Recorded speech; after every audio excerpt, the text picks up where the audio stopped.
And now it is the 16th of November, Dr. Azikiwe's 56th birthday and the day of his installation as Governor General of Nigeria and Commander-in-Chief of her armed forces.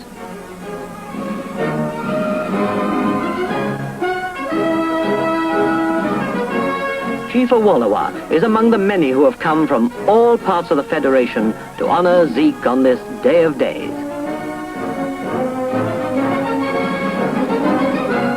There's Alhaji Sir Amadou Bello, Sardauna of Sokoto.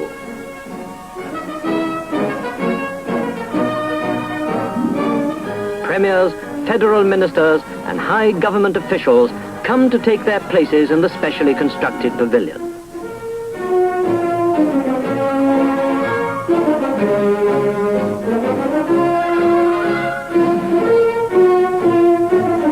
At each arrival, a thrill stirs the crowd, for these are the men who now control the destiny of Nigeria.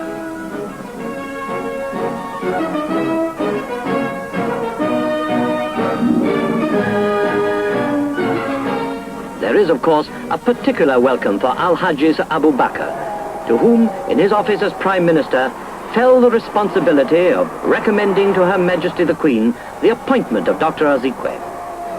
The next to arrive is Sir Adetokunbo Ademola, Lord Chief Justice of the Federation, who will administer the oath of allegiance.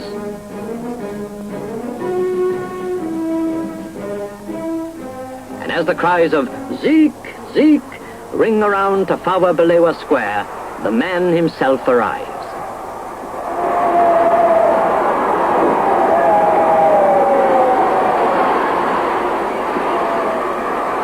At the steps of the pavilion stand the Prime Minister and the Lord Chief Justice, symbolizing the people and the law, on what is surely one of the most important occasions in the history of the country. Dr. Azikiwe, the man who is in the forefront of Nigeria's march to independence, has seen his dreams come true. Now he is to receive a just and perhaps once unexpected reward for his labors.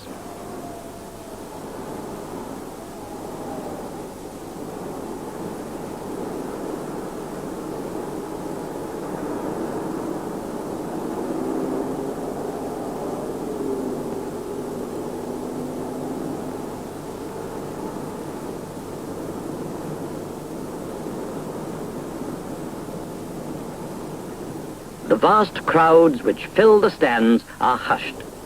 The ceremony is about to begin, and the Chief Registrar of the Federal Supreme Court reads the commission under the royal sign, manual and signet, to which Her Majesty's signature is subscribed.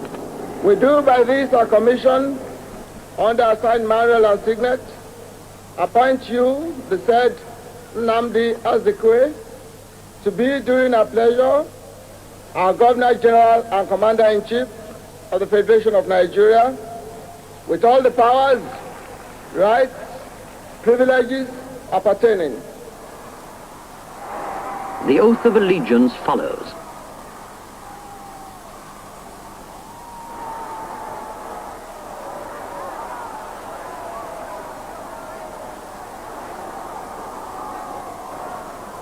I, Nnamdi Azikiwe, do swear that I will be faithful and bear true allegiance to Her Majesty Queen Elizabeth II, her heirs and successors, according to law.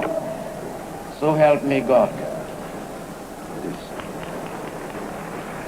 I, Nnamdi Azikiwe, do swear that I will well and truly serve Her Majesty Queen Elizabeth II, her heirs and successors in the office of Governor General of the Federation of Nigeria. So help me God. By this simple ceremony, Dr. Azikiwe takes his place as the honored successor of the many distinguished men who have held this high office. He is now His Excellency the Governor General. But to the people of Nigeria, he will always be Zeke, the man who fought for freedom, the man who never deviated from the goal he had set himself, the peaceful achievement of independence.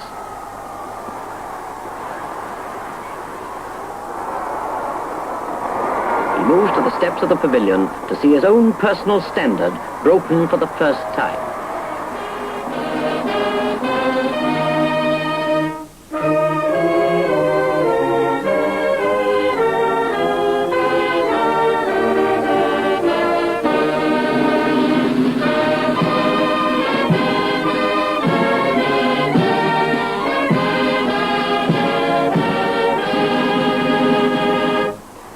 he is invited to inspect units of the armed forces and the Nigeria police units, of which he is now Commander-in-Chief. It is on this day, too, that he hears of yet another honor, his appointment to the Privy Council by Her Majesty the Queen.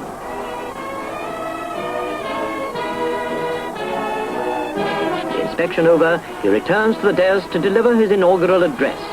He calls it Respect for Human Dignity, and in it are revealed all the compassion, all the dogged resolution which have made him the popular symbol of Nigeria's new status in the world. It is delivered with all the force of great oratory, in the manner which everybody expects of him. It is with humility, mingled with joy, that I thank this grand concourse of patriots and friends of Nigeria for congregating here today on the occasion of my inauguration as the first African Governor-General and Commander-in-Chief of the Federation of Nigeria.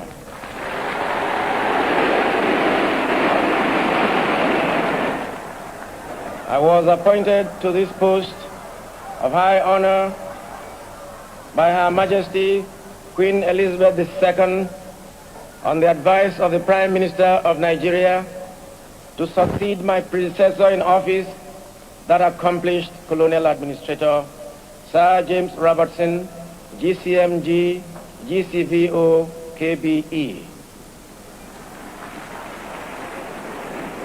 This mighty audience comprises of eminent men and women drawn from all the regions of Nigeria and different parts of Africa, the United Kingdom, and the United States of America. We have in this august assemblage representatives of heads of states and governments, paramount rulers and chieftains, statesmen and politicians, nationalists and freedom fighters, university administrators and professors, trade union leaders and ex-servicemen, local government heads and civil servants, molders of public opinion, in addition to professional men and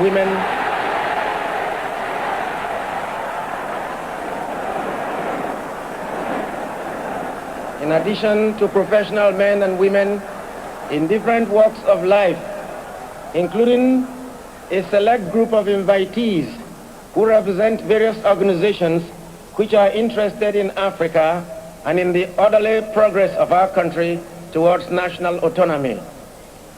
Whilst it is a fact that the Commonwealth is a voluntary association which is loose, flexible, and adaptable, and its members value it for its varied variety and multiplicity of outlook, its member governments sometimes acting in unison, sometimes separately, but always freely exchanging views and information, and always adding something to a common pool of mutual understanding. Nevertheless, Nigerians cannot be expected to be supine when such a basic human right as respect for human dignity is violated with impunity in any part of the Commonwealth or in any part of the world. The challenge of Nigeria as a free state in 20th century Africa is the need to revive the stature of man in Africa and restore the dignity of man in the world. Nigerians believe passionately in the fundamental human rights. We regard all races of the human family as equal. Under no circumstance shall we accept the idea that the black race is inferior to any other race. I call upon Alhaji Amadu Bello, the Sultan of Sokoto, to join us in this Herculean task of national reconstruction. I exhort Chief Obafemi Awolowo to associate with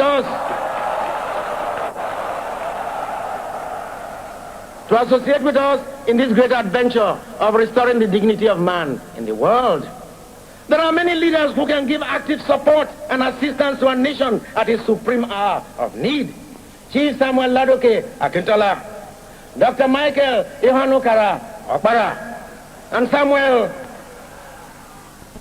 Grace Ikoku, and then Chief Dennis Chukwude Osarebe, Malam Aminu Kanu, Malam Ibrahim Imam, and J.S. Taka of northern Nigeria, and countless others.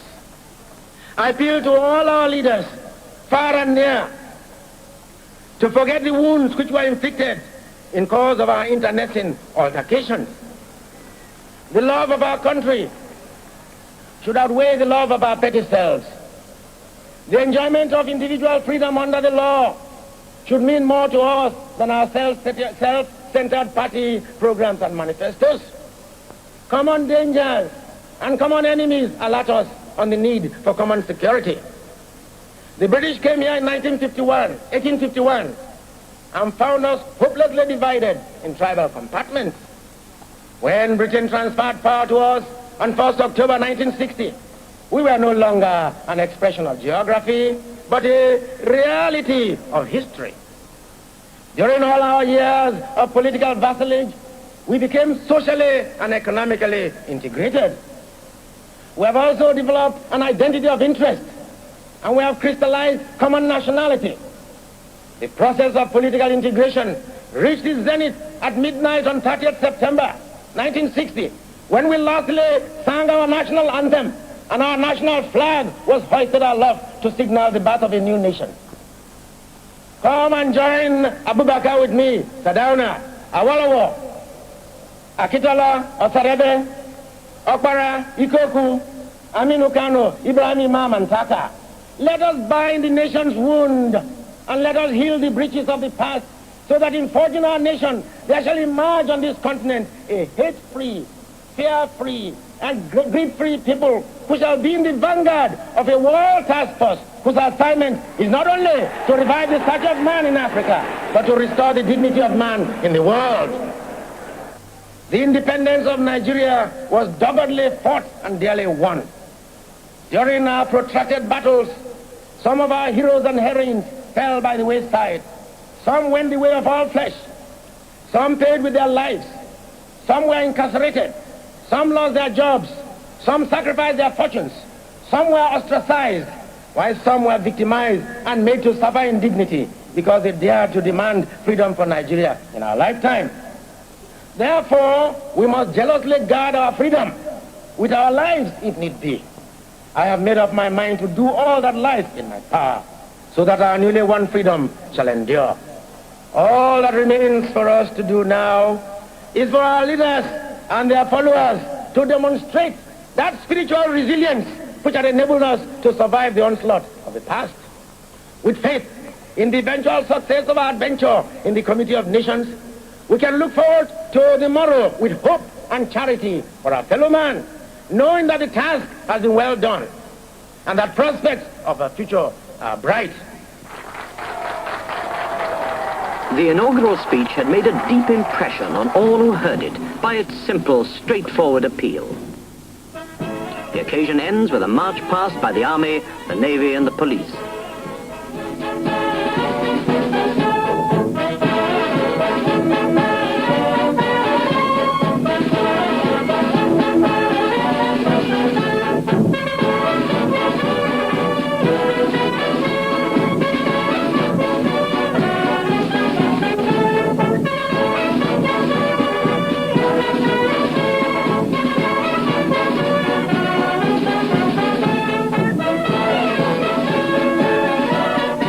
Next day, the ceremonies at Tafawa Balewa Square were to be reported in great detail by the world's press.